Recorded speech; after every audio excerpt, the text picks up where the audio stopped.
Donc en premier lieu, je voulais remercier Catherine et Jean-Jacques Leguémer de me permettre de m'exprimer devant vous ce soir. C'est un grand plaisir. Et je vais compléter ce qui a été dit sur qu'est-ce que c'est que le travail que nous faisons. Donc nous sommes une équipe de plusieurs dizaines de personnes à étudier sous différentes facettes les relations entre les sociétés humaines et leur milieu naturel dans ce qu'on appelle l'ethno-écologie, qui est la manière dont les hommes pensent et vivent la nature qui les entoure. Donc c'est plutôt qu'une discipline, c'est un champ de recherche, puisque ça va mobiliser des approches qui vont être d'écologie appliquée à l'homme ou d'ethnologie appliquée à l'écologie, selon la formation de départ qu'on a eue. Donc on va observer tous les types d'interrelations. Nous, dans mon laboratoire, nous travaillons sur des sociétés contemporaines. Les gens qui travaillent sur la préhistoire sont dans un autre laboratoire. Et donc, pour étudier les systèmes, il y a une science qui est l'écologie qui étudie les systèmes naturels, les interactions entre les êtres vivants et le substrat non vivant. Et parallèlement à ça, il y a les chercheurs qui s'intéressent au fonctionnement des sociétés humaines, qu'on appelle l'anthropologie, qui étudie les systèmes sociaux. Et à l'interaction des deux, nous avons développé, depuis de nombreuses années maintenant, un courant de recherche qui s'appelle l'ethnoécologie, qui est le moment où ces deux systèmes entrent en relation.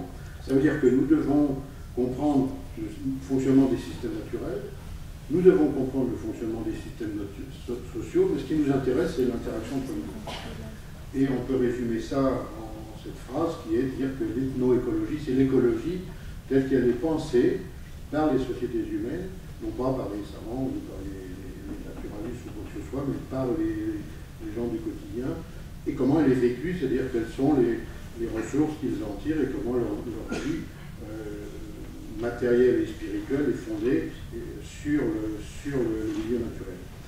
Et nous abrégeons les approches que nous faisons par ce slogan qui montre les deux faces de cette approche, qui sont les savoirs, donc qu'est-ce que les gens savent sur la nature, et les savoir-faire, donc les techniques, les pratiques qu'ils développent sur cette nature. Les deux sont en interaction, on ne peut pas faire sans comprendre et sans connaître. Donc il y a une relation extrêmement directe entre les deux. Le savoir, c'est les noms des choses, les noms des plantes, les noms des animaux, comment on les explique, ce qu'on en pense. Donc ça peut être extrêmement matériel ou ça peut être extrêmement spirituel, ou invisible ou surnaturel, mais ça fait partie des savoirs. Donc ça, c'est pour présenter ce domaine. Alors plus précisément sur le sujet de la conférence qu'on m'a demandé, qu'on avait décidé, c'était de parler, de se baser sur le livre que j'ai écrit, qui résulte d'un grand nombre d'années de travail personnel, de voyage dans différentes régions du monde, pour des raisons soit de recherche, soit des relations professionnelles, universitaires ou d'enseignement, et puis également pas mal d'années d'enseignement, m'a amené à formaliser un certain nombre de synthèses qui touchent aux relations au milieu naturel. Évidemment, j'ai sélectionné pour ce soir quelques aspects, mais qui vont aussi montrer quel est le propos de ce livre. Et l'un des propos, c'est de un petit peu réagir à l'idée qu'on entend souvent et qui n'est pas contestable que l'homme, nous, notre espèce, l'homme est destructeur de la nature. Donc la nature disparaît, on la détruit, et puis c'était mieux avant, et aujourd'hui c'est catastrophique, l'homme détruit la nature. Et ça entraîne des prises de position assez drastiques de la part des gens qui ont comme fonction de conserver ou de protéger la biodiversité, qui est de dire si on veut protéger la nature, il faut retirer l'homme. Donc on va faire des parcs nationaux dans lesquels très systématiquement il n'y aura pas d'habitants, ce qui est une démarche déjà assez ancienne. À l'opposé, il y a les philosophes ou les anthropologues qui vont dire mais la notion de nature, elle est ridicule, la nature n'existe pas, elle existe parce qu'il y a les hommes qui la pensent. Et les deux positions sont irréconciliables.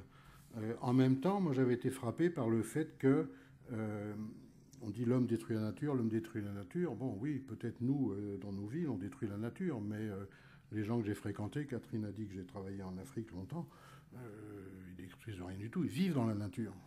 Donc on ne peut pas dire l'homme détruit la nature, on peut dire il y a des hommes qui la détruisent, ou des types de sociétés qui la détruisent, ou des types de politiques ou d'économies ou des choix économiques qui la détruisent. Donc cette idée que l'homme détruit la nature, pour moi, j'avais conclu que finalement, quand on dit l'homme là, c'est une abstraction, ça n'a pas de fond, ça n'a pas de fondement. Donc ça m'avait frappé ces positions-là.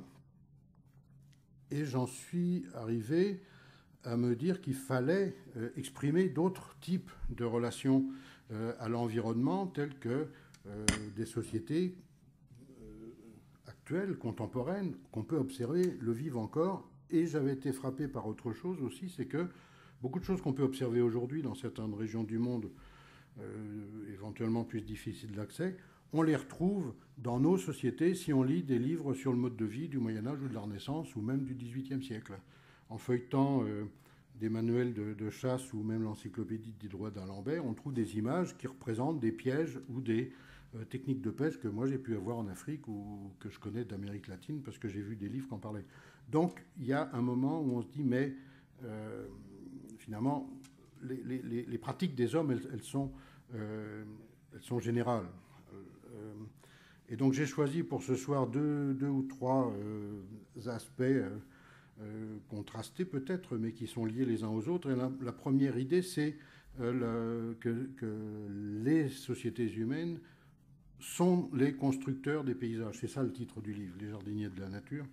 C'est l'homme, par sa pratique, depuis qu'il a inventé l'agriculture il y a 10 000 ans, on va revenir dessus dans quelques minutes, construit les paysages actuels et transforme la structure des écosystèmes de la Terre. Alors évidemment, quand on voit un paysage comme ça, en Île-de-France, c'est une évidence. Là, oui, bien sûr, le travail des générations de paysans ont totalement bouleversé la surface et la végétation au milieu de laquelle ils vivent et dont leur travail de multiples générations l'a modifié. Donc ça, c'est certain. Par contre, quand on est sur ce type d'écosystème, là, on tombe sur un des grands mythes des voyageurs, des explorateurs, la forêt vierge. La forêt équatoriale, c'est la forêt vierge, c'est l'enfer vert, ça grouille, c'est plein d'arbres, on ne voit rien dedans. Vous voyez, ça, c'est la forêt d'Afrique centrale vue de dessus.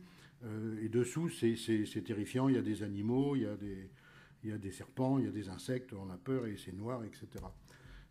Et donc, l'idée prédominante, c'est que cette nature, elle est intacte, et c'est une des cibles de la conservation de la nature. On va faire des parcs nationaux pour protéger cette nature contre l'homme qui la détruit.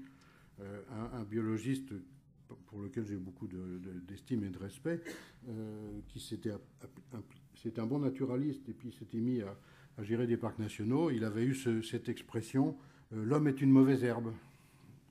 C'est le genre de phrase qui, évidemment, pour un ethnologue, ça fait un petit peu réagir. Donc l'intérieur de cette forêt dense, elle est comme ça, donc on est étouffé par la végétation, les explorateurs ont été terrifiés par ce milieu. Et puis si on commence à regarder d'un petit peu plus près ce qui se passe, on survole cette forêt éventuellement en petit avion, puis on se rend compte qu'il y a des taches de végétation dispersées. Alors le naturaliste va dire, mais regardez, il coupe la forêt, il la brûle, il la stérilise, etc. Et puis si on étudie un petit peu plus, on se rend compte d'une réalité qui est totalement différente. D'abord, c'est des anthropologues qui l'ont vu en Amérique latine, après en Afrique, et puis après les archéologues s'y sont mis, et on a maintenant une vision totalement opposée à cela sur cette fameuse forêt vierge. Alors, tout ça est basé sur un processus agricole qu'on trouve dans toutes les forêts équatoriales du monde, sur tous les continents, en Afrique centrale, ce que je vous montre ce soir, en Amazonie, en Asie, également en Nouvelle-Guinée. Donc partout où il y a des forêts denses et humides, sous le climat équatorial, on a ce type d'agriculture qu'on appelle l'agriculture itinérante sur brûlis. Le processus consiste à, au moment de la saison sèche, les paysans, une famille de paysans, va couper une petite surface, 400 mètres carrés, 500 mètres carrés, 1000 mètres carrés, toujours moins d'un hectare de toute façon, de 1000-2000 mètres carrés, va couper les arbres, les laisser sécher, et dans cette parcelle, va planter dans les cendres, va planter ces plantes alimentaires dont il a besoin. Les plantes vont varier d'un continent à l'autre. On aura du manioc, on aura des bananes à cuire, on aura des ignames, on aura du riz, selon les régions. Mais le principe reste le même. Donc on abat ces arbres, on les laisse sécher, on est en saison sèche, on ramasse toutes les brindilles, toutes les branches, toute la litière sèche qui est au sol, on réunit tout ça, on le brûle, ça donne cet aspect, et vous voyez tout de suite quelque chose de très très important dans ce type d'agriculture. D'abord, vous voyez tout de suite la lisière de la forêt, ça veut dire que la parcelle est petite, elle est toujours encerclée de forêt. Ensuite, vous voyez aussi que les arbres, il en reste les souches, les racines ne sont pas arrachées. C'est extrêmement important, d'abord parce que c'est pas du tout le même travail si on doit dessoucher ou si on fait que d'abattre, même si abattre c'est un gros travail. Mais le principe c'est que à partir de ces souches, elles vont régénérer. Il va y avoir des rejets qui vont jaillir. Et dans cette cendre, on va planter les plantes alimentaires que l'on veut. Ici, cette dame, elle a déjà, c'est en Afrique centrale, toujours c'est au Cameroun. Elle a planté des maïs. Vous voyez les maïs qui commencent à germer. Et au bout d'un petit temps, quand ils ont germé, elle est en train de creuser pour planter en terre des tiges de bois qui sont des boutures d'une plante à tubercules, qui s'appelle le manioc, qui est un arbuste. Et on voit aussi que tout ça se fait en mélange. Ce ne sont pas des lignes, c'est pas organisé de manière très régulière. Et toutes les plantes sont plantées en mélange. Donc la cendre des arbres et des brindilles qui ont été brûlés donne les nutriments, fait le fertilisant de ces plantes alimentaires. Et voilà que c'est en train de pousser. Donc on voit les maïs qui ont poussé, et puis le reste vous ne le voyez pas, mais il y a au pied des jeunes maniocs qui sont en train de croître. Et vous voyez autre chose, c'est qu'il y a des arbres abattus, mais il y a aussi des arbres debout. Donc on n'a pas tout coupé, on en a laissé une partie qui va faire un peu d'ombrage, mais qui va surtout servir de perchoir pour les oiseaux ou les chauves-souris qui vont chier des graines d'arbres qu'elles ont mangées aux alentours, et donc qui vont être des noyaux de repeuplement de la végétation de la forêt. Voilà, au bout de quelques mois, donc là vous avez un aspect typique d'un champ de forêt équatoriale. Donc vous avez vous avez ici, c'est une canne à sucre, il y a aussi des maïs quelque part. Ici vous avez les maniocs qui se reconnaissent par leurs feuilles pelletées, et puis des bananiers qui sont utilisés pour les fruits qu'on fait cuire, ce qu'on appelle des bananes plantains. Et quand on fait des inventaires de ces plantations, on en a deux autres vues ici, il y a d'autres plantes encore. Ici, il y a une autre plante à tubercules qu'on appelle les tarots, et puis il y a des ignames que vous ne voyez pas.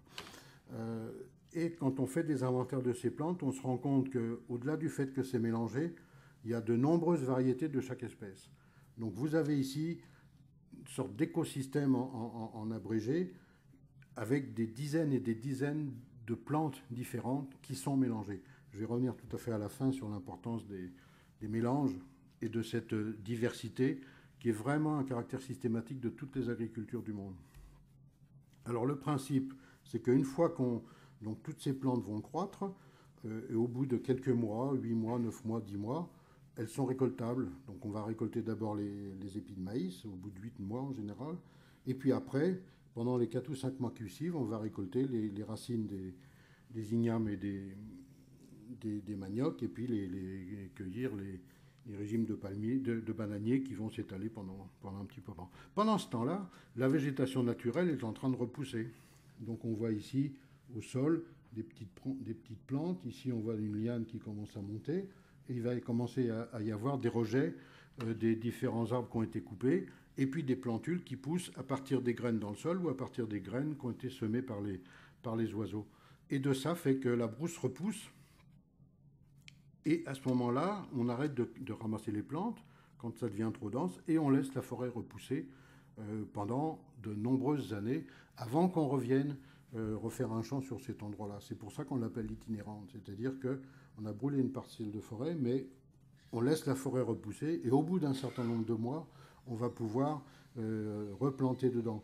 Quel est le critère qui fait qu'on décide qu'on peut replanter, réabattre, réouvrir un champ à cet endroit-là? C'est quand il y a suffisamment de ligneux pour redonner de la cendre. Donc c'est un processus qui est parfaitement conscient.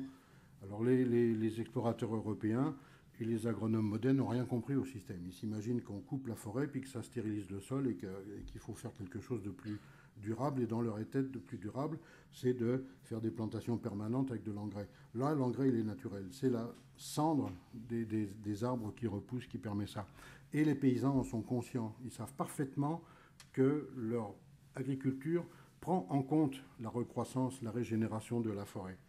Alors, si on reprend la question du début, finalement, cette forêt vierge, c'est une forêt qui a été constamment remaniée par la pratique de l'agriculture sur des milliers d'années. Maintenant, on sait à peu près, il y a eu de l'archéologie qui a commencé, on sait à peu près quand est-ce que les hommes arrivent dans cette région, on sait quand l'agriculture commence, on a trouvé des charbons de bois et autres qu'on a pu dater, et on sait qu'il y a au moins 5000 ans que cette forêt est parcourue, cultivée et aménagée par des hommes. Donc là, on a une vue d'avion au Gabon, on voit la route qui est moderne, on voit le village qui est le long de la route, et puis derrière, dans la forêt, vous voyez des taches de forêt qui sont plus basses et qui sont de textures différentes. Ce sont des parcelles agricoles qui ont été cultivées et qui sont avec différents types de jachères. C'est-à-dire que la forêt équatoriale, c'est une mosaïque de taches de végétation qui ont toutes des âges différents. Elle a tout le temps été transformée, remaniée par l'homme. Ça veut dire que quand on cherche à faire un parc national en forêt équatoriale en disant qu'il faut éliminer les hommes parce qu'ils détruisent la forêt, on est en train d'essayer de protéger par des moyens artificiels une forêt qui a été aménagée par les hommes depuis des milliers d'années. Donc le système de vie qu'ils avaient, il était durable, il n'était pas destructeur. Donc ça, c'est un des éléments qui était assez motivant pour moi. Donc ça, c'est l'aspect du sous-bois. Dans cette forêt, en dehors des zones qui sont cultivées, la forêt est dense, il y a de la végétation, il y a des beaux arbres, il y a des arbres qui sont jeunes, des arbres qui sont vieux, et les hommes vivent. Il y a des chasseurs-cueilleurs dans certaines régions, et il y a les mêmes agriculteurs qu'on a vus qui vont passer du temps dans la forêt, des semaines ou des mois, pour aller à la pêche, pour aller ramasser des insectes ou pour aller à la chasse de différentes manières. Donc ils ont une vie très impliquée dans la gestion agricole de leur forêt et très impliquée aussi dans l'utilisation des ressources naturelles qui font partie de la base, qui font partie de leur approvisionnement quotidien. On peut dire en résumé que la parcelle agricole, elle donne les calories lourdes, elle donne tous les féculents, la base, le substrat calorique de l'alimentation, et que tout ce qui est protéique et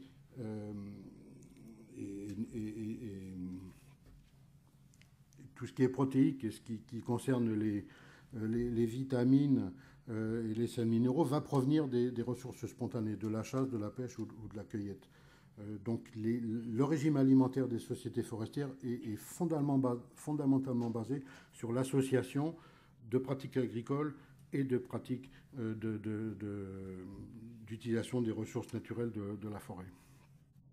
Alors, ce champ de l'agriculture forestière, il a été baptisé par les anthropologues, les géographes, comme étant des écosystèmes généralisés, en quelque sorte un petit peu à l'image de l'écosystème dans lequel ils sont insérés, c'est-à-dire qu'il y a une multiplicité d'espèces en mélange avec des systèmes écologiques assez complexes. À l'opposé de ça, on a décrit un autre type d'agriculture qui nous est très familier, nous, qui sont ce qu'on appelle des écosystèmes spécialisés, c'est-à-dire qu'on a très peu de plantes, une variété, deux variétés ou très peu de variétés, en monoculture sur des surfaces immenses.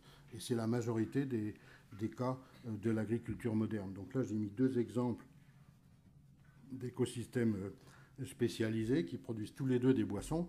Un vignoble monocépage en France, et puis en bas, la culture de l'agave qui permet de faire, avec la sève, on fait la tequila, qui est aussi finalement un monocépage, puisqu'il n'y a qu'une seule variété qui est cultivée sur des milliers d'hectares.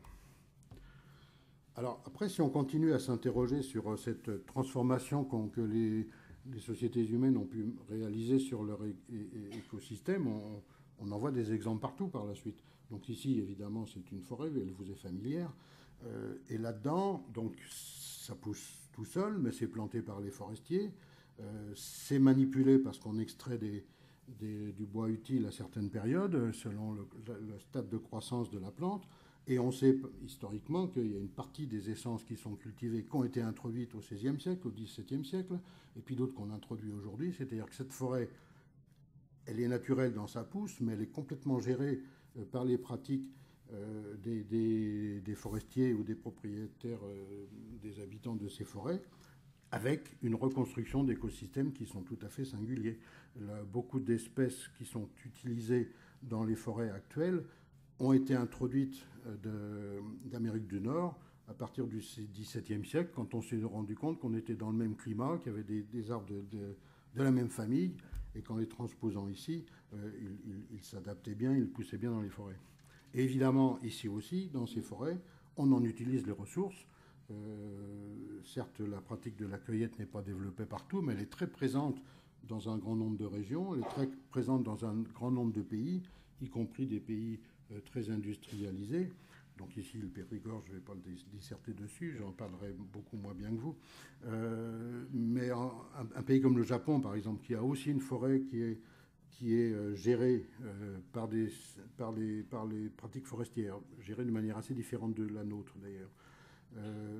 Dans ces forêts, les paysans ou quelquefois les urbains pratiquent également très activement la collecte de champignons, de tubercules, puisqu'il y a des ignames, et évidemment, ils pratiquent également la chasse. Donc, ils ont aussi une vie forestière extrêmement active dans un pays économiquement extrêmement développé. Donc là, bon, ça, c'est le résumé de tout cela. Donc, dans ce très beau paysage du Jura, à peu près tout est artificiel. Évidemment, la pâture avec les vaches, l'arbre fruitier qui est devant, un pommier qui vient d'Asie avant le Moyen-Âge, dans l'Antiquité, la production de fourrage derrière, tout ça c'est cultivé, c'est planté. Derrière, la forêt qui a été profondément remaniée, les feuillus, comme je l'ai dit, avec l'introduction de plein d'essences étrangères. Et puis au fond, les sapinières ou les plantations de pins qui sont totalement gérées par les forestiers. Donc dans ce très beau paysage qui est l'archétype d'un paysage rural français, tout est artificiel. Alors, les moyens que les hommes ont mis pour transformer les écosystèmes, ils portent sur la modification de la végétation et ils portent aussi sur la modification du relief.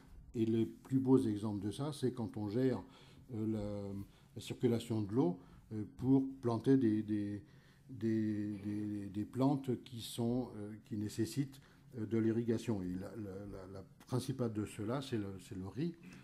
Donc, et les pays d'Asie en particulier ont mis en place des systèmes de terrassement très complexes, avec une circulation de l'eau très complexe, circulation de l'eau qui nécessite des ententes entre propriétaires, puisqu'ils se partagent le courant de l'eau et qu'il y a évidemment un gradient d'altitude à ce propos. Donc ça, c'est au Japon, et ça, c'est les plus beaux que l'on connaisse. C'est une photo qui a été prise par une jeune collègue du laboratoire, Aurélie Druguet, aux Philippines.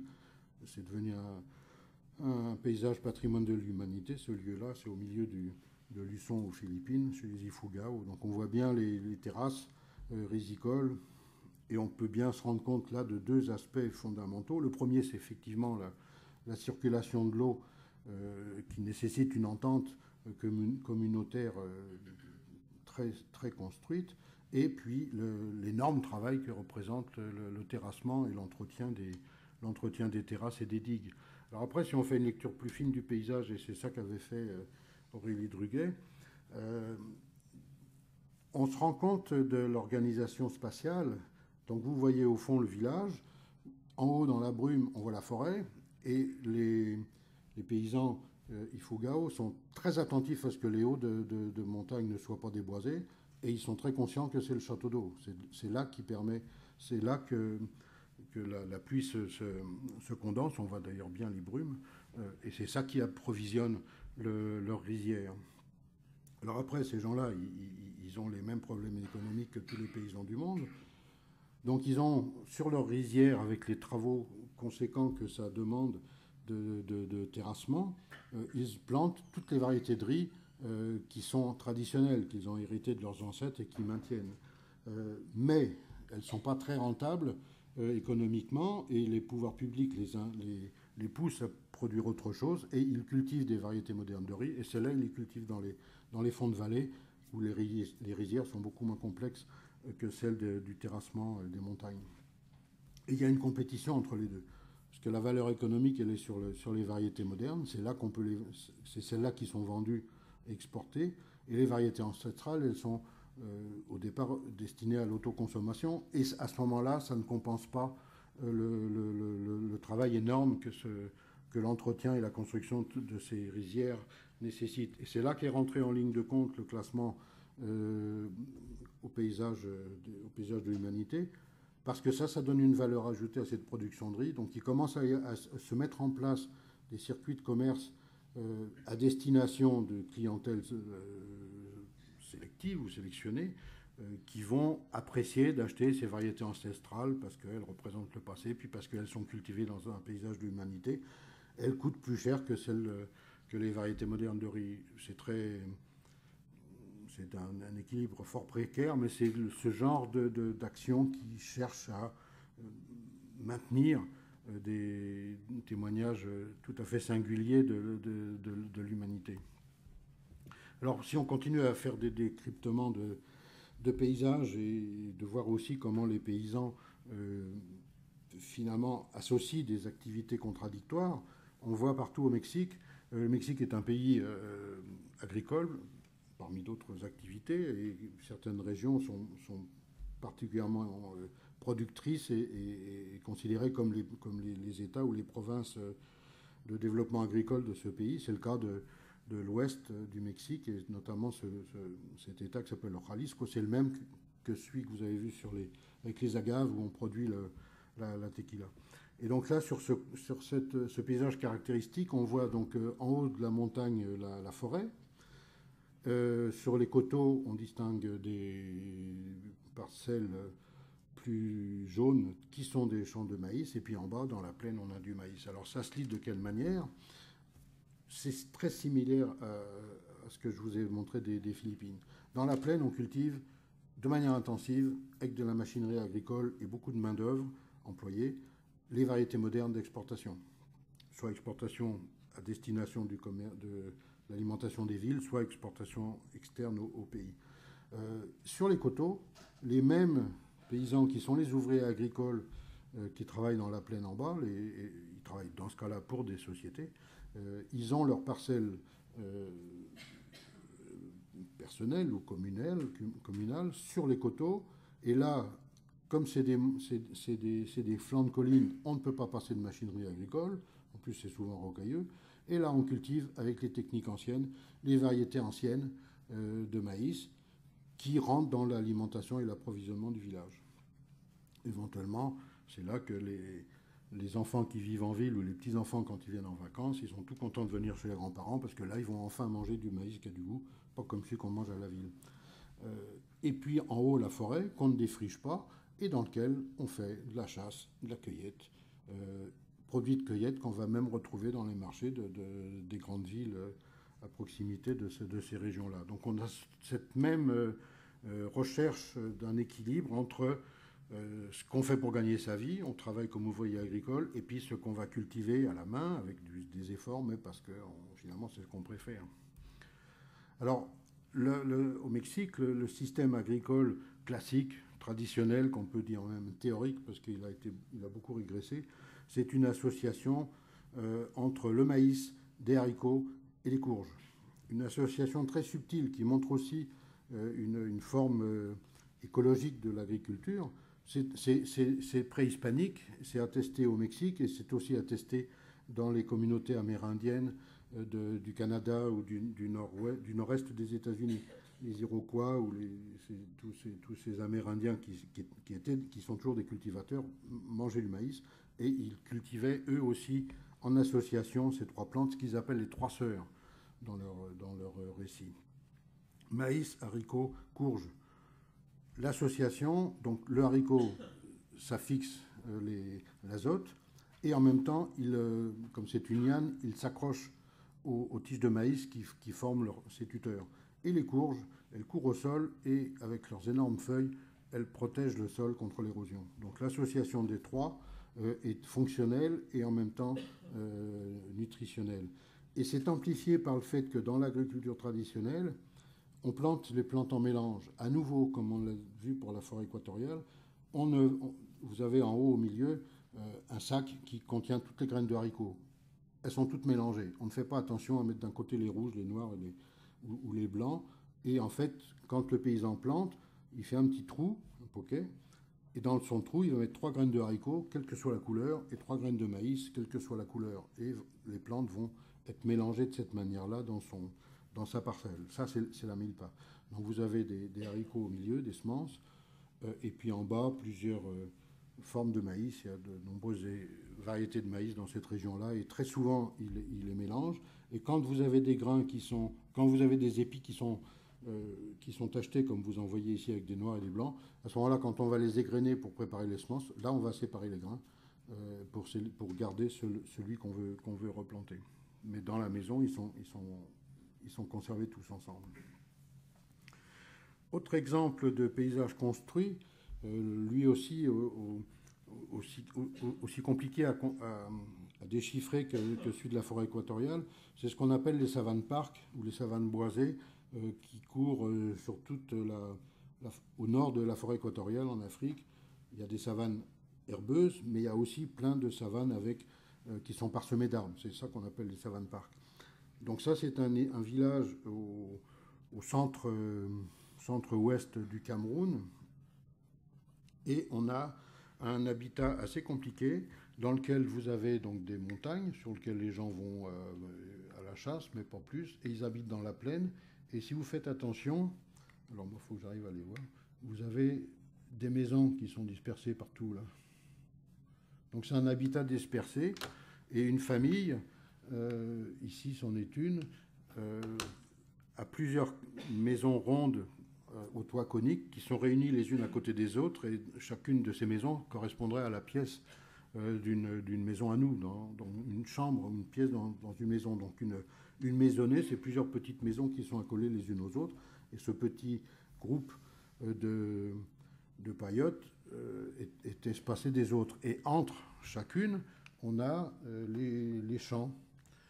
Cette région du monde et ces sociétés cultivent des graminées, différentes sortes, des milles, des sorgho, enfin des formes variées, auxquelles ils associent des ignames qui donnent des tubercules.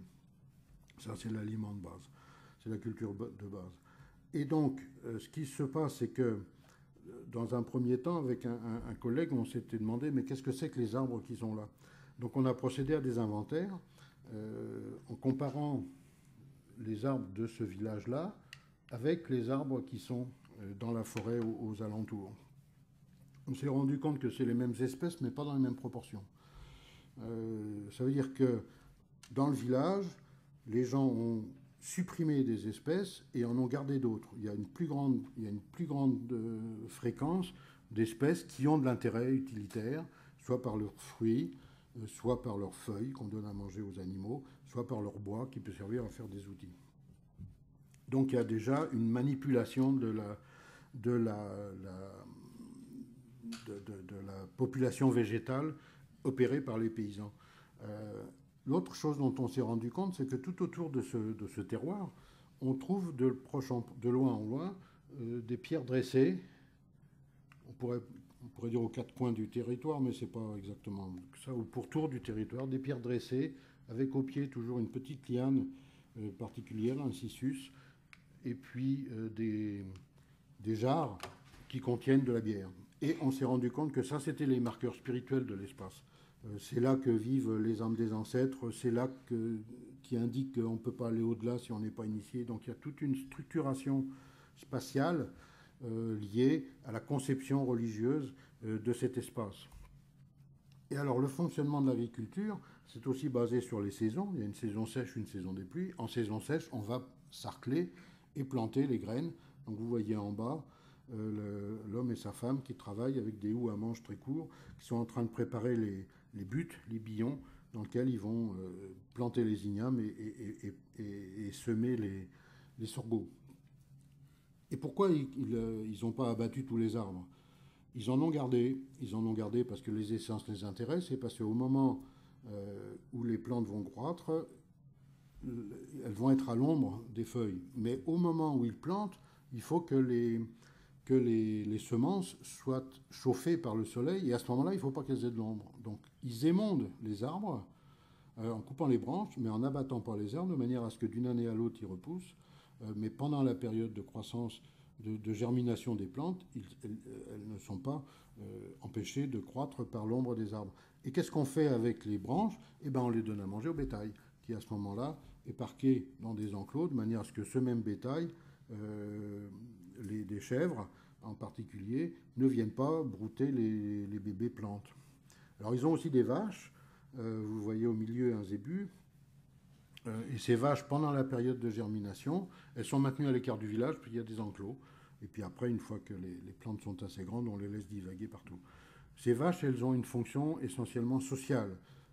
On n'en mange pas la viande, sauf quand on fait des fêtes. À ce moment-là, un propriétaire de troupeau va offrir au village un animal qui va être abattu au cours d'une grande fête. Et c'est ça qui est représenté en bas à gauche sur une peinture qui est sur un mur d'une maison.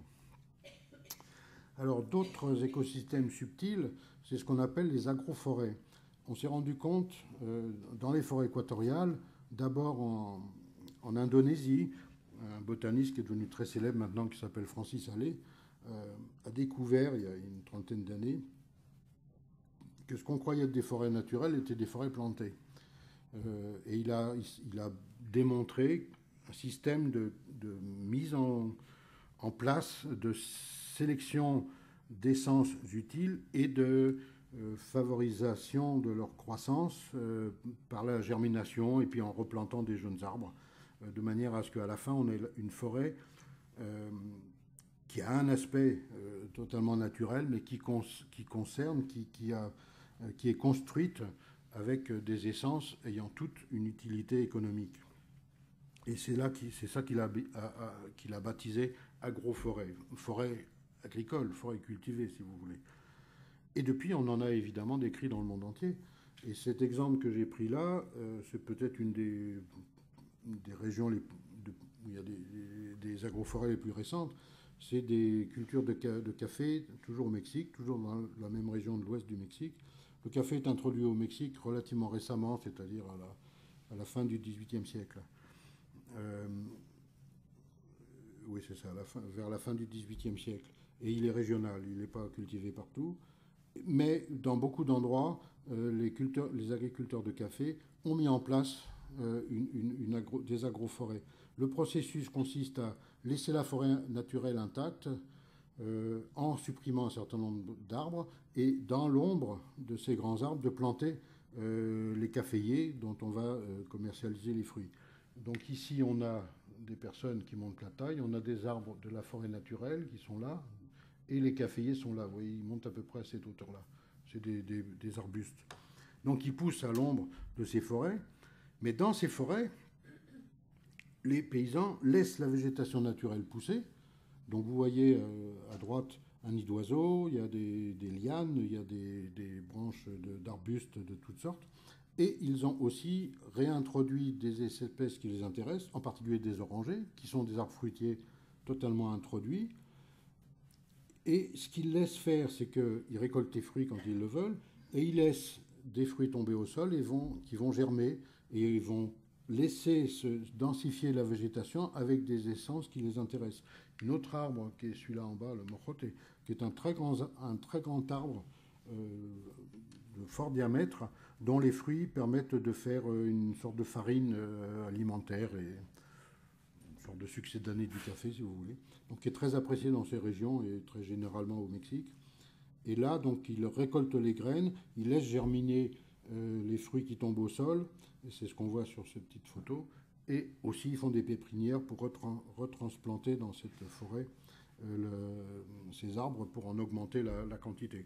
Donc on a une végétation qu'on manipule, qu'on enrichit de diverses manières et qu'on laisse pousser à peu près librement, ce qui permet d'avoir toujours finalement une biodiversité importante avec beaucoup d'espèces de plantes, beaucoup d'espèces de vertébrés et beaucoup d'espèces d'insectes. Donc on a des zones de grande diversité biologique dans des endroits qui sont transformés, cultivés, aménagés par les pratiques des paysans. Alors au Cameroun, il y a aussi des agroforêts qui sont beaucoup moins compliquées que celles d'Indonésie ou même celles du Mexique, mais néanmoins qui existent. Le cacao est une plante forestière qui est introduite au Cameroun, est introduite à l'époque coloniale au XIXe siècle, et qui a au départ la nécessité de pousser elle aussi sous ombrage. Donc vous voyez ici les cacaos, c'est des petits arbustes, des petits arbres, et les fruits poussent sur le tronc. Vous en voyez ici qui sont mûrs, ici qui ne sont pas encore mûrs. Et en fait, les paysans ont, d'une manière assez similaire à ce que j'ai décrit avant, ils ont éclairci la forêt en supprimant un certain nombre d'arbres, en laissant intacts des grands arbres que moi j'appelle ici naturels, parce que je ne sais pas comment les appeler, qui préexistent à cette parcelle agricole. Et là aussi, c'est des arbres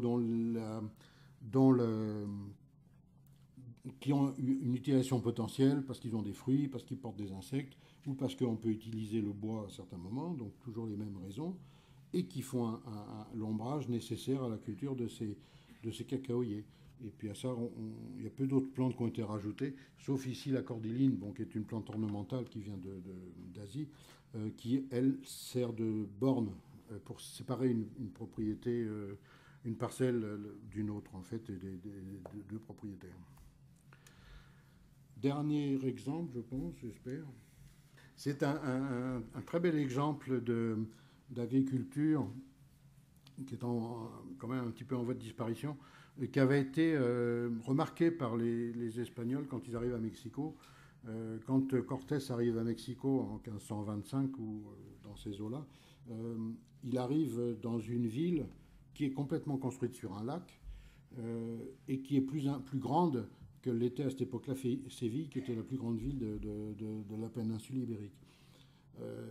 Donc c'était tout à fait stupéfiant. Alors évidemment, la première chose qu'il a faite, c'était de la détruire et d'essayer d'en faire une autre. Et pour en faire une autre, il a commencé, ce qui continue aujourd'hui, à assécher le marais.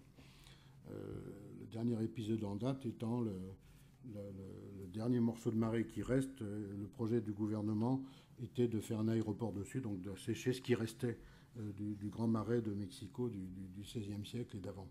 Mais ces Aztèques, puisque c'est eux qui habitaient là, pour nourrir cette ville immense, ils avaient inventé un système d'agriculture totalement invraisemblable, qu'on appelle les chinampas.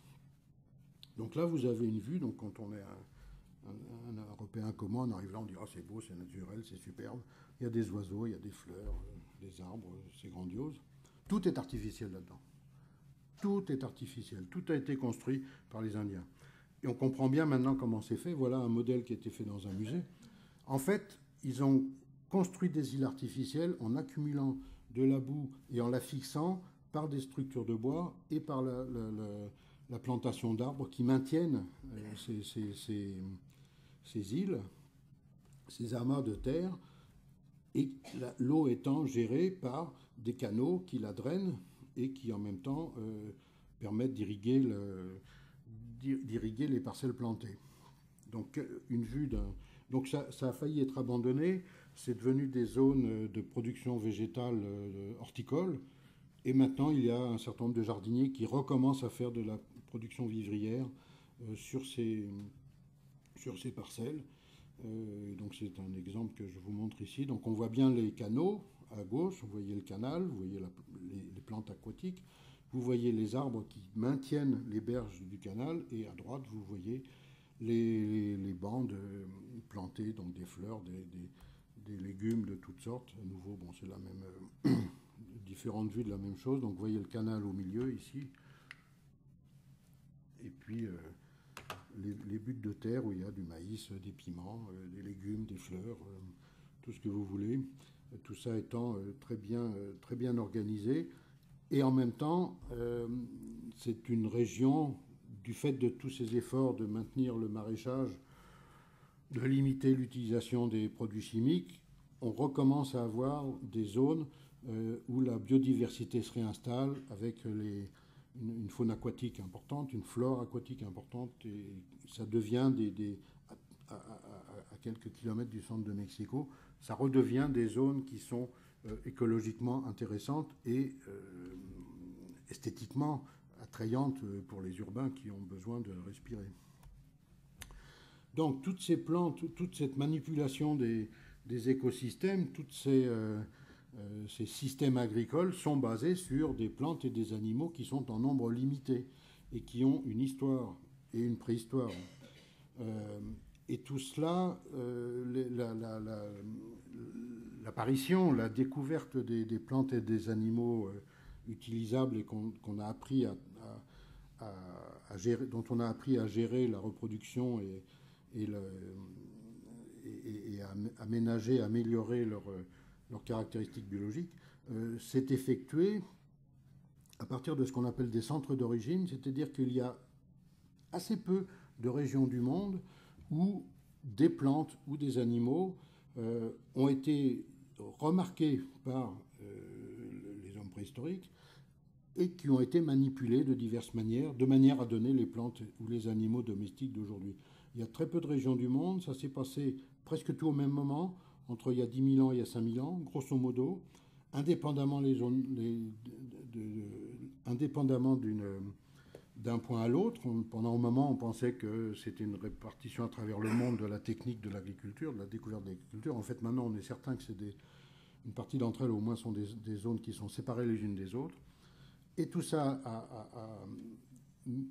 a domestiqué un nombre très limité d'espèces. Et ce nombre d'espèces a été fixé il y a 5000 ans et on ne l'a pas augmenté. C'est-à-dire qu'aujourd'hui, on est toujours en train de manger ce que les hommes du néolithique ont découvert et ont transformé. On n'a rien ajouté. On a rajouté de la diversité, mais on n'a pas ajouté de nouvelles espèces. Donc ça, c'est la première étape, c'est les centres d'origine. On commence à connaître relativement bien les centres d'origine des plantes, parce que c'est là qu'il y a les ancêtres sauvages, parce qu'on sait faire des analyses archéologiques et des analyses génétiques, ce qui fait qu'on sait à peu près bien d'où cela vient. À partir de ces centres d'origine, s'est passée une deuxième étape, qui a été la diffusion de toutes ces plantes découvertes et améliorées par les ancêtres. Donc il y a eu des populations néolithiques qui ont découvert, qui ont remarqué des plantes d'intérêt économique et alimentaire, et qui les ont mises en culture, qui les ont transformées, et il y en a eu d'autres après qui ont accepté, qui ont adopté ces plantes, dans certains cas parce que la population a augmenté et que les gens sont partis avec leurs plantes, et dans d'autres cas parce que c'était des voisins qui ont reconnu que c'était intéressant et qui l'ont adopté. C'est une deuxième étape de la diffusion, et c'est celle qui est aussi la moins bien connue. On commence à bien connaître les centres d'origine, et dans certains cas, on a vraiment beaucoup de difficultés à comprendre comment les plantes en question sont arrivées là. Donc j'ai choisi quelques exemples. Donc j'ai pris des exemples pour montrer un petit peu la complexité du phénomène et en même temps en tenant en tête tout ce que cela représente d'organisation sociale et d'interrelation entre les sociétés humaines. Donc cet exemple, c'est celui du sorgho, qui est une des grandes plantes alimentaires de l'Afrique des savanes, qui est une plante, le sorgho sauvage est réparti sur toutes les savanes d'Afrique, et on a reconnu qu'il y en avait différents groupes de variétés qui se répartissent, comme vous le voyez sur cette carte, d'est en ouest au sud. Et donc il y a des caractéristiques assez différentes pour ces différentes variétés de plantes. La photo que j'ai mise en bas à droite est toujours assez caractéristique de ce que je trouve important, à savoir que dans un village, ça c'est des sorghos qui étaient cultivés dans un seul village au Cameroun, on avait fait l'inventaire de ce qu'il y avait dans les greniers, et on s'est rendu compte qu'il y avait une vingtaine de variétés différentes qui étaient cultivées à l'échelle du village. Donc toujours cette attraction, cette recherche, cette attention particulière à la diversité de cultures. donc les sorgho sur toute l'Afrique sahélienne, toute l'Afrique de savane. Et on a aussi des sorgho qui sont un aliment de base en Inde. En Inde, il n'y a pas de sorgho sauvage. Donc c'est une certitude que les sorgho d'Inde, ils viennent d'Afrique, puisque c'est en Afrique que la plante a été domestiquée. Donc à partir des analyses des archéologues, des graines qui ont été trouvées dans les fouilles, on a pu en dater, et on se rend compte que le transfert du sorgho d'Afrique, région d'origine, vers l'Inde, est assez ancien, puisque c'est entre 3000 et 2000 ans avant aujourd'hui. Mais on s'est rendu compte aussi qu'il y avait eu une variété africaine qu'on a appelée le sorghum bicolore doura, qui se distingue des trois autres, et qui, elle, était très clairement issue des sorgho d'Inde. Donc ça donne un mouvement qu'on peut schématiser sur la carte, c'est ce que j'ai fait là, sur lequel on ne connaît absolument pas les étapes historiques, ni les détails, ni comment ça s'est passé, sauf qu'en analysant les plantes, on est sûr qu'il y a des sorgho qui sont partis d'Afrique, qui sont allés en Inde, et une partie d'entre eux ils sont revenus en Afrique. C'est quand même sidérant, ça se passe il y a 2 ou 3 000 ans. Autre exemple de plante dont le voyage nous est inconnu, c'est la diffusion des bananes à cuire, ce qu'on appelle les bananes plantains. Les bananes sauvages, elles sont en Asie du Sud-Est, elles sont en Océanie, en Malaisie, à Bornéo, au Célèbes, aux Philippines. Donc ça, c'est la région où il y a les bananes sauvages, c'est elles qui ont des graines. Les bananes cultivées n'ont pas de graines. C'est-à-dire que si vous voulez les planter, il faut prendre un bout de racine, mais vous ne pouvez pas... si vous prenez une banane, vous la mettez en terre, elle pourrit. Elle ne va jamais germer, elles sont stériles, il n'y a pas de graines. Donc la zone d'origine, c'est forcément l'Asie du Sud-Est. Il y a aussi une grande diversité de variétés, des mélanges, des hybrides. Bon, c'est un des processus biologiques assez compliqués qu'on commence à comprendre. Et il y a des bananes en Afrique en quantité. Il y a beaucoup de variétés de bananes et il y a une très grande diversité régionale, beaucoup d'ethnies, beaucoup de régions qui les consomment. Et c'est en général un aliment de base, c'est-à-dire ce qui donne l'approvisionnement quotidien. On ne sait pas du tout comment ces bananes sont arrivées en Afrique. Donc il y a plusieurs hypothèses.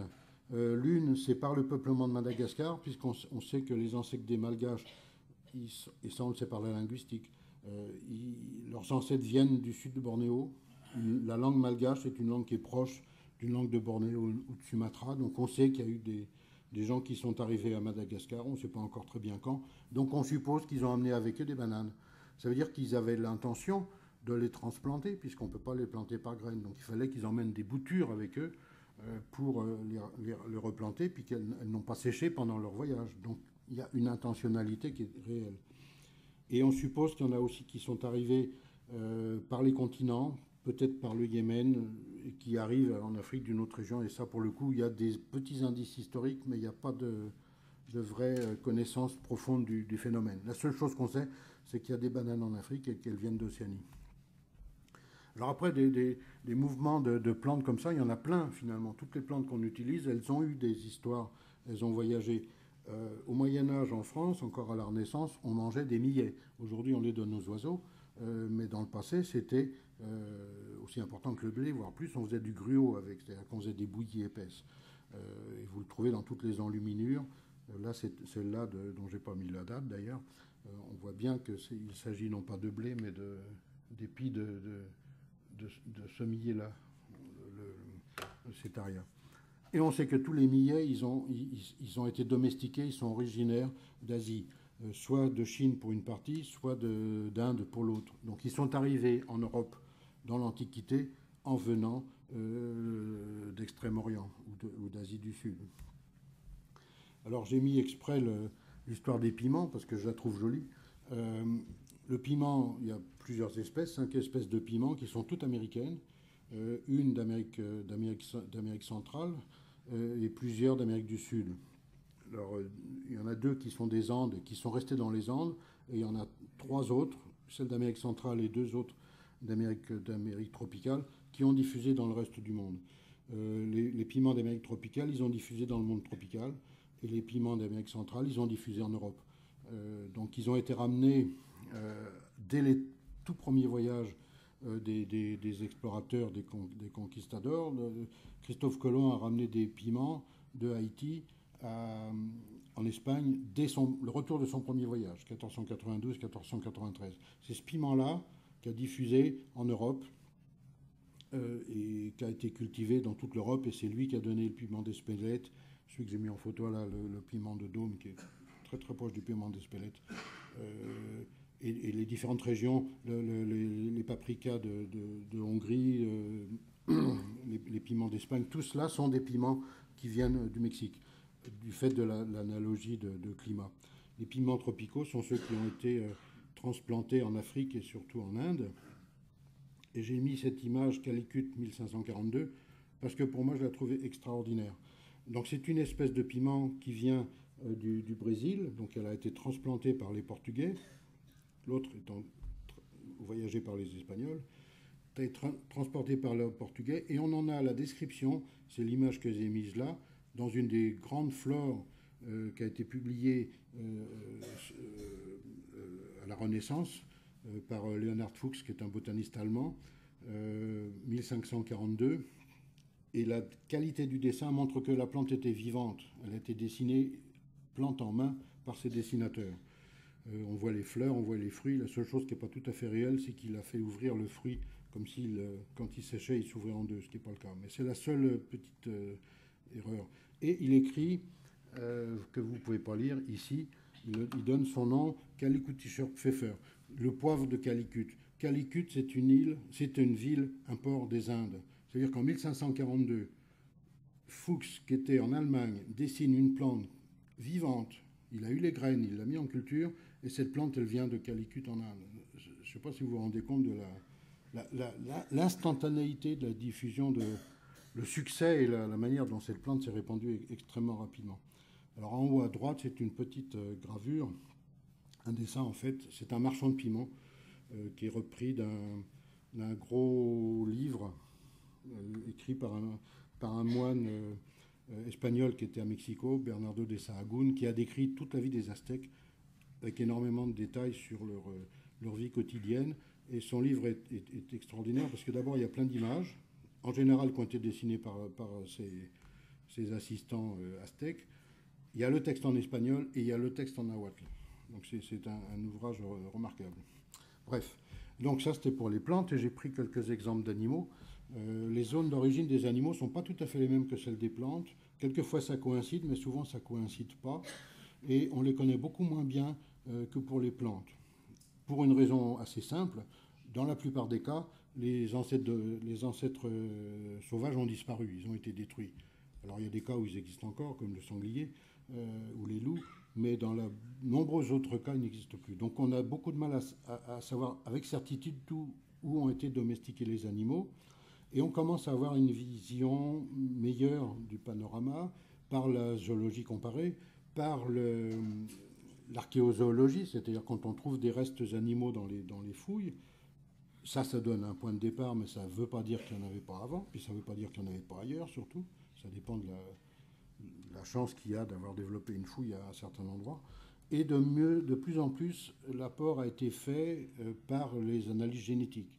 Comme les généticiens ont beaucoup travaillé sur l'amélioration des animaux, ça les a amenés à faire des prélèvements d'un très très grand nombre de races des différents animaux. Et à partir de là, en comparant avec des animaux sauvages, ils arrivent à donner des arbres généalogiques qui commencent à changer un petit peu la vision qu'on a de l'origine de ces animaux. Alors le premier que j'ai choisi, c'est et c'est aussi le plus ancien dans l'histoire de l'humanité, c'est la domestication du chien. Donc on est certain que des loups vivaient à proximité des campements des chasseurs depuis plusieurs centaines de milliers d'années. Donc pendant que les hommes étaient des chasseurs. Et à un certain moment, dans la même période très ancienne, il y a eu une sorte d'auto-domestication des loups qui ont vécu à peu près totalement avec les hommes et qui ont donné lieu au chien, qui est une espèce donc différente du loup, même s'il peut y avoir fertilisation croisée. Les deux plus anciens exemples qu'on a de chiens réels, anatomiquement modernes, je dirais, le plus ancien qu'on a, c'est une tombe qui a été trouvée à Bonn, et qui est datée de 14 000 ans. Et c'est fascinant, parce que d'abord, c'est le plus ancien chien archéologique. Ensuite, c'est dans une tombe, c'est-à-dire avec des hommes. Donc il y a déjà un geste tout à fait singulier à ce moment-là. 14 000 ans, c'est bien avant l'agriculture. Donc il y a une relation tout à fait singulière entre cette espèce et l'homme. Et puis il y a une autre tombe qu'on a trouvée extrêmement récemment en Amérique du Nord qui a 10 000 ans. Donc c'est aussi une tombe extrêmement ancienne et c'est le plus ancien chien, c'est un des plus anciens restes de chiens archéologiques et c'est le plus ancien sur le continent américain. Et les généticiens, donc ça c'est les archéologues, les généticiens ont fait des études assez fouillées en prenant le plus grand nombre de races possibles, des races modernes, maintenant aussi des nouvelles analyses qui sont faites à partir des ossements trouvés en fouilles archéologiques. Et le panorama qu'on a sur la domestication du chien a changé du tout au tout. Le premier point a été que ce ne sont pas tous les loups de toute la Terre qui ont été domestiqués partout, mais c'est les loups d'Eurasie, avec probablement deux pôles, un pôle plutôt vers l'ouest, vers l'Europe, et un pôle plutôt vers l'Asie, et probablement un grand nombre de mélanges. Donc il y a deux pôles, mais qui ne sont pas séparés l'un de l'autre. Il n'y a pas de pôle de domestication du loup en Amérique. Et toutes les recherches, toutes les analyses génétiques qui ont été faites sur les chiens américains montrent tous une relation avec les chiens d'Europe ou d'Asie. Ça veut dire que les hommes, quand ils sont allés en Amérique, à pied, comme vous savez, ils ont emmené leurs chiens avec eux. Ce qui est déjà aussi un phénomène culturel tout à fait singulier. Après, les généticiens ont approfondi leurs analyses et ils ont montré, ça reste encore un petit peu une hypothèse, mais ça reste assez bien fondé, donc il y a une double domestication, d'un côté en Europe, d'un côté en Asie, mais que les chiens asiatiques, ils ont été ramenés en Europe et se sont mélangés avec les chiens européens. Donc c'est un peu complexe, mais ça donne une idée des mouvements qu'il y a eu entre des populations ou des fragments de population et les éléments culturels qu'ils ont amenés avec eux. Et ça montre aussi comment l'histoire de ces plantes et de ces animaux est complexe. Alors le phénomène de la double domestication, elle a été prouvée pour un certain nombre d'animaux, d'abord pour les bovins, ça a été aussi prouvé pour le porc, les sangliers, puis quelques autres animaux. Dans d'autres cas, comme le mouton et la chèvre, on n'a pas trouvé un deuxième pôle de domestication. Mais dans certains cas, on en a trouvé deux. Donc le petit schéma qui est en haut, c'est ce qu'on appelle la distance génétique, c'est-à-dire que chaque barre représente une race ou une variété qui a été testée, et la longueur de la tige montre le degré de différence qu'il y a entre les différentes variétés qui ont été testées.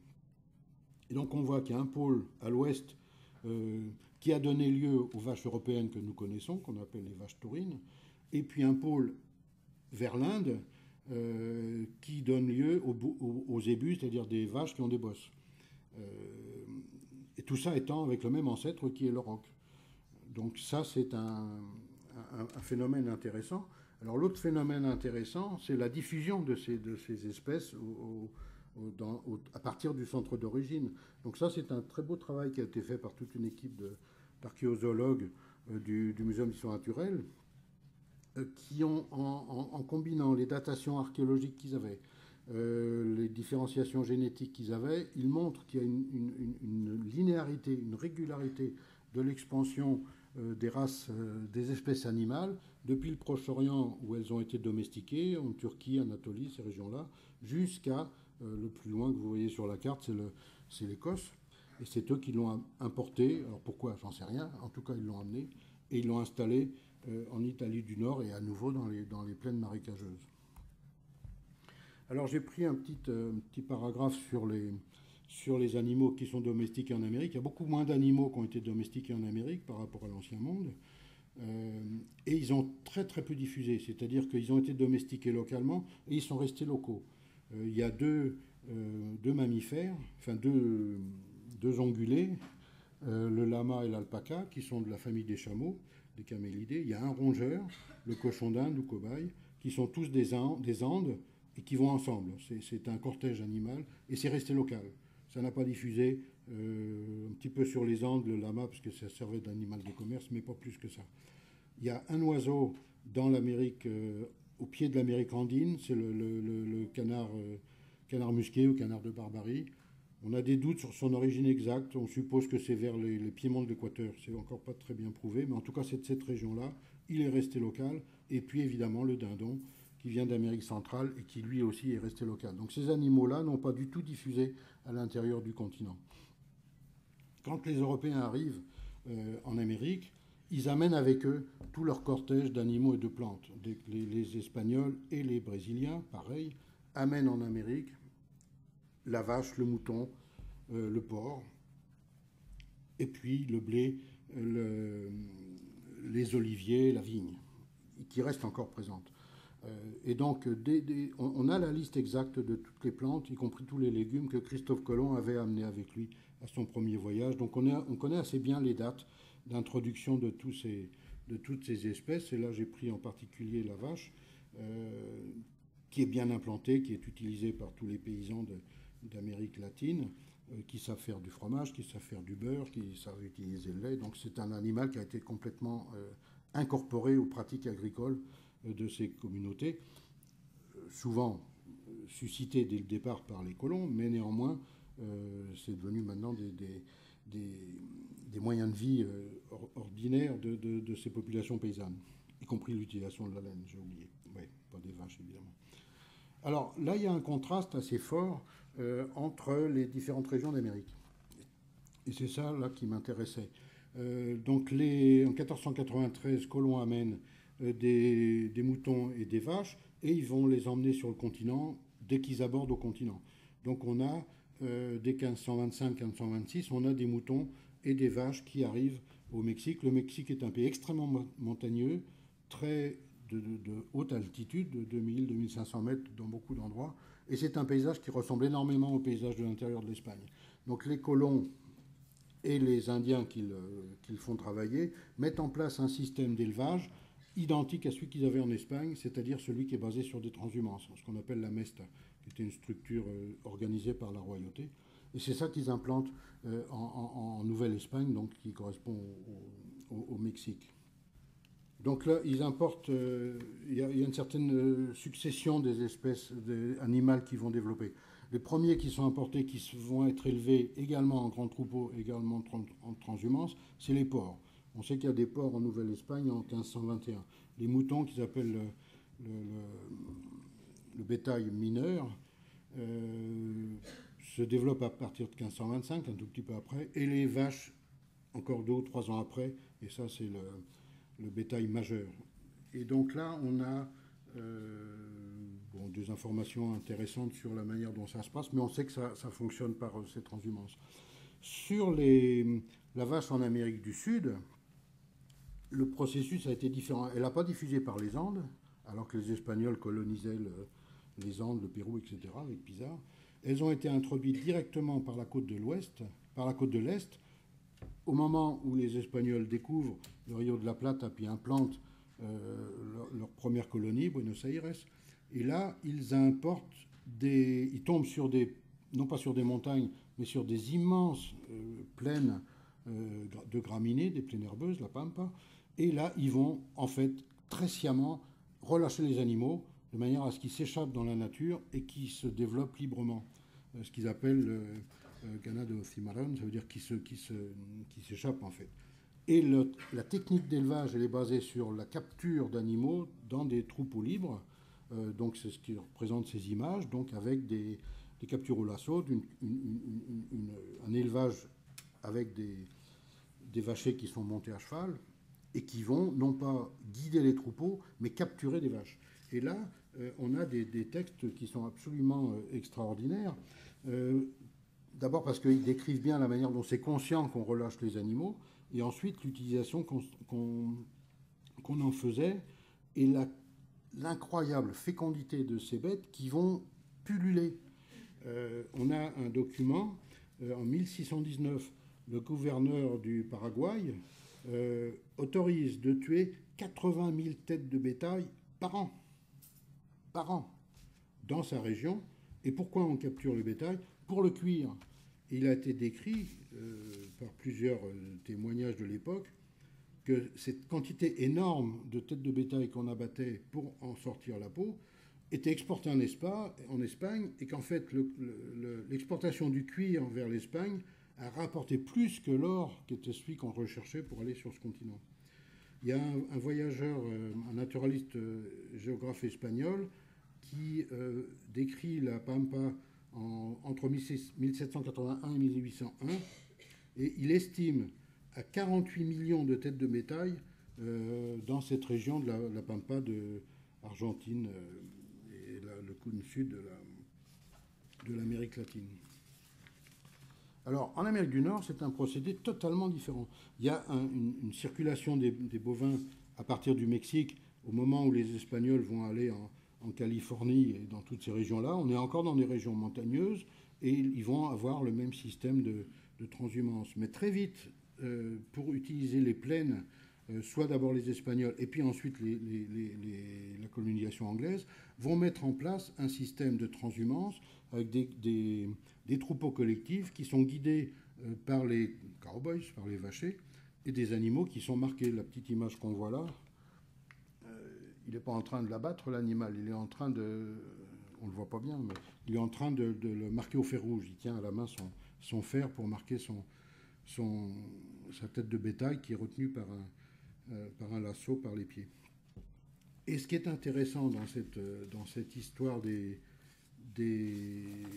l'élevage extensif qui se met en place au fin 18e, tout début 19e, c'est qu'en même temps qu'on organise cet élevage extensif, on remplace les animaux des prairies qui étaient les bisons, on les remplace par des vaches, donc c'est toujours un mammifère brouteur, un herbivore, et en même temps on va transformer la végétation de la prairie d'une manière consciente dans certains cas en diffusant des plantes utiles, et la première d'entre elles c'est le trèfle blanc, qui a été diffusé dans toutes les colonies européennes sur tous les continents, et puis plein d'autres plantes qui sont diffusées d'une manière inconsciente parce qu'elles étaient accrochées aux poils des vaches qui étaient ramenées d'Europe.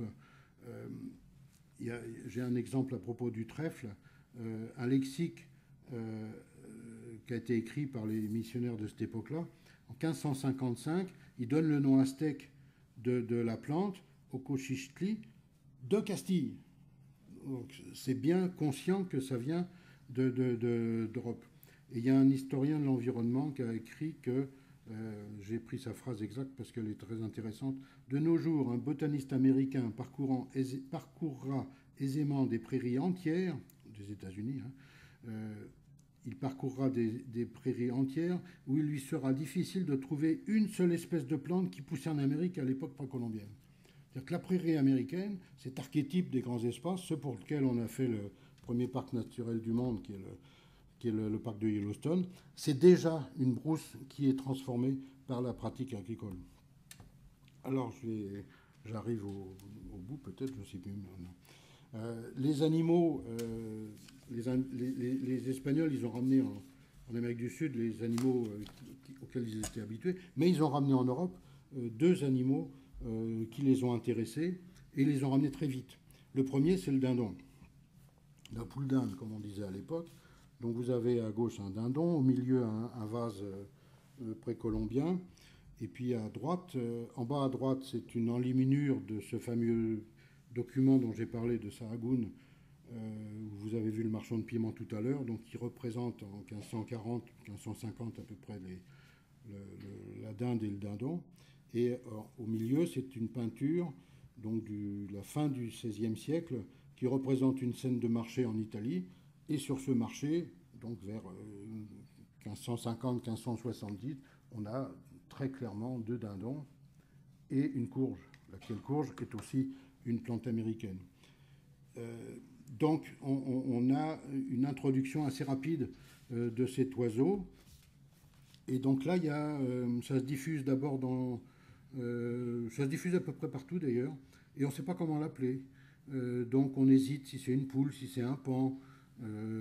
Bref, c'est un animal qui ressemble à rien, donc on essaye de le replacer par rapport aux autres. Alors il y a quelques textes qui disent qu'est-ce qu'on peut faire avec cet animal, et il y en a un que je trouve vraiment très, très amusant, qui est dans la maison rustique de Charles Estienne, de la version de 1578. Alors je vous la lis dans la langue originale. Celui qui nous apporta cet oiseau en France des îles d'Inde, nouvellement découvertes par les Espagnols et Portugais, soit que nous l'appelions coque ou pan d'Inde, nous a plutôt enrichi de gueule que de profit. Car c'est un droit qu'offre à Avoine, un gouffre de mangeaille, où l'on ne peut prendre autre plaisir que du bruit et fureur quant aux grands, ou d'un continuel piaulement quant aux petits. Outre que l'un et l'autre sont sales et hideux à voir, à cause de leur difformité de tête. Vrai est que la chair en est délicate, mais fade et de dure digestion. C'est pourquoi on la fait saupoudrer et fort lardée et aromatisée. Il y a trop plus de plaisir et de bonté de chair au pan. Donc vaut mieux manger des pans que des dindons. Et alors l'autre texte rigolo, c'est Olivier de Serres, quand vous regardez le théâtre d'agriculture, donc de 1600, dans son texte, il utilise toutes les formes possibles. La poulaille d'Inde, la poule d'Inde, les poules d'Inde, les dindes, la dinde, alors les dindes D', Inde, la dinde, les coqs d'Inde, le dindard, les dindards, les dindons avec D', les petits dindons, les dindons, toutes les formes possibles, donc on ne sait pas encore comment l'appeler. Enfin, à la fin, ça va être dindon ou dinde. Et lui, alors, il est moins sévère que Estienne. Lui dit qu'en fait, on peut, vaut mieux pas l'élever en basse-cour, et vaut mieux l'élever en troupeau qu'on laisse divaguer. Il recommande de constituer de petits troupeaux de 6 à 7 douzaines de bêtes, sous la garde d'un garçon qui les mène, pour mener par la campagne, trouvant beaucoup de mangeailles, de racines, de la vermine, des herbes, des grains, des fruits sauvages, dont et pour néant, ça veut dire gratuitement, elle se pèse très bien. Donc ça répond à l'objection de Estienne qui dit que vraiment on n'arrête pas de les nourrir et elles bouffent trop. Et il dit à l'inverse que si on les garde dans la basse-cour, elles sont d'un naturel gourmand et elles coûtent fort cher en grains, donc c'est bien ça l'idée. Donc ça, on sait que ça a bien marché. Et l'autre animal qui a été introduit, puis qui lui, au contraire, n'a pas marché, c'est le cochon d'Inde, ou le cobaye, donc qui a été découvert tout de suite quand les Espagnols arrivent dans les Andes, donc 1533, 1539. Il a dû être amené assez vite. La plus ancienne gravure qu'on a peinture qu'on a d'un cochon d'Inde, c'est la peinture qui est là. C'est un portrait mal daté, mais on l'estime vers 1580. C'est des enfants anglais, élisabétains, et on voit un cochon d'Inde que la fille au milieu tient dans ses mains. Donc c'est la première image qu'on a du cochon d'Inde. Il n'y a pas d'image de la renaissance de cet animal en dehors de cette peinture. Donc vous savez que dans les Andes, le cochon d'Inde, c'est comme le lapin ici, c'est un animal de basse-cour, qu'on élève dans la maison, en général, on le nourrit, et puis on le mange. On en trouve au supermarché, dans les restaurants, tant qu'on veut. Et donc en Europe, il a été amené, et ça n'a pas été un grand succès. Donc Olivier de Serres, il en parle à propos du poulailler. Il parle des conins d'Inde, donc les cochons, en fait les lapins d'Inde en fait. Alors il dit, outre les susdits conins, ça veut dire les lapins, les vrais quoi, sont ceux d'Inde dont la race est petite de diverses couleurs. Y en ayant de naïvement blanc, noir, roux, pour moitié d'une couleur, le reste d'une autre, le tiers, le quart et autres portions, sans confusion. Ils sont très fertiles en génération. La couleur de leur chair est très blanche et sa saveur douceâtre qu'on corrige en la cuisine par épicerie, donc en mettant des épices évidemment. Donc lui, il recommande d'en élever quelques douzaines avec un mâle pour 25 ou 30 femelles en clapier. Alors qu'à cette époque-là, les lapins s'élèvent en garenne, c'est-à-dire en parc. Hein. Par contre, les Charles Estienne, lui, n'en parle pas, peu avant. Donc, je pense que la proposition d'élever les cochons d'Inde pour la basse-cour n'a pas fonctionné. Néanmoins, Buffon, il en parle comme étant un animal d'élevage. Bon, je ne vais pas vous lire le texte. On élève des cochons d'Inde en France, et quoiqu'ils multiplient prodigieusement, ils n'y sont pas en grand nombre, parce que les soins qu'ils demandent ne sont pas compensés par le profit qu'on en tire. Leur peau n'a presque aucune valeur, et leur chair, quoique mangeable, n'est pas assez bonne pour être recherchée. Elle serait meilleure si on les élevait dans des espèces de garennes où ils auraient de l'herbe, de l'espace, etc. Donc ça veut dire qu'en fait, ça ne tient pas le coup par rapport au lapin. Et puis, à nouveau, on le trouve encore cité dans l'encyclopédie de Diderot et d'Alembert, les cochons d'Inde vivent de foin et de toutes sortes de plantes. Ils sont bons à manger, mais pas excellents. Cet animal est naturalisé dans ce pays-ci et mis en nombre dans nos animaux domestiques. On l'élève aisément, il ne craint que le grand froid. Donc ça n'a pas marché en basse-cour. Par contre, vous savez la fortune que ça a eu comme animal d'agrément ou comme animal de laboratoire. Alors j'ai mis ça pour finir sur les canards, parce que finalement la Dordogne, c'est le point de rencontre de deux mondes. Le canard domestique classique, il est originaire de Chine. Il a été introduit en Europe, on ne sait pas quand, mais dans l'Antiquité. Il n'y a pas de canard. Les canards sauvages d'Europe n'ont pas été domestiqués. Et je vous ai parlé tout à l'heure du canard de Barbarie, du canard musqué, qui est un oiseau domestiqué dans les Andes, en Équateur quelque part, et qui est resté local. Et puis à un certain moment, les Espagnols le ramènent en Europe. Il est cité dans les traités des naturalistes comme Pierre Bellon au début du XVIe siècle. Donc ça marche, il est élevé chez nous, ça marche. Et puis on a fait l'hybridation du canard de Chine et du canard de Barbarie, et ça donne le canard mulard qui, comme vous savez mieux que moi, est un animal qui est stérile. Donc voilà, pour finir, je voulais revenir sur l'affaire de la biodiversité, c'est-à-dire que ce qui m'a beaucoup frappé tout au long du temps, c'est de me rendre compte que partout où il n'y a pas une forte pression politique ou économique, partout où les paysans ont le choix, ont le libre choix de ce qu'ils font, ils accumulent les variétés. C'est vraiment un processus tout à fait général d'avoir dans son jardin, d'avoir dans son champ un grand mélange d'espèces et le plus grand nombre possible de variétés. Et quand on commence à les regarder de près, on se rend compte qu'à travers ces variétés, on peut reconstituer l'histoire de la personne en question, l'histoire de ses contacts, les relations sociales qu'elle a eues, etc. La collection de variétés, puisque c'est vraiment des collections dont il s'agit, elle n'est pas liée strictement à une efficacité agronomique. Il y a des éléments agronomiques parce que ça permet, en ayant plusieurs variétés, ça permet de résister à différents aléas de maladies, d'accidents climatiques ou tout ce qu'on veut. Mais c'est aussi un événement social. On choisit d'avoir plein de variétés parce que c'est joli, parce qu'il y en a qui sont sucrées, parce que ça rappelle qu'on est allé voir le cousin machin, etc. Donc ça, c'est vrai pour les plantes, c'est un peu moins vrai pour les animaux, mais c'est quand même assez sensible dans l'histoire très récente et encore dans pas mal de régions du monde. Et puis, c'était ça que j'ai mis pour finir, c'est vrai aussi à travers les micro-organismes. Grande partie de ce qu'on mange, de ce qu'on boit, est réalisée par la fermentation, qui permet de conserver, qui permet de changer le goût, qui permet de rendre digeste. Et cette fermentation, elle est obtenue par la prolifération de véritables écosystèmes de fermentation, c'est-à-dire un très grand mélange de types vivants, des bactéries qui sont des microbes, des micro-organismes, des levures qui sont des champignons unicellulaires et des champignons eux-mêmes, des moisissures on dirait.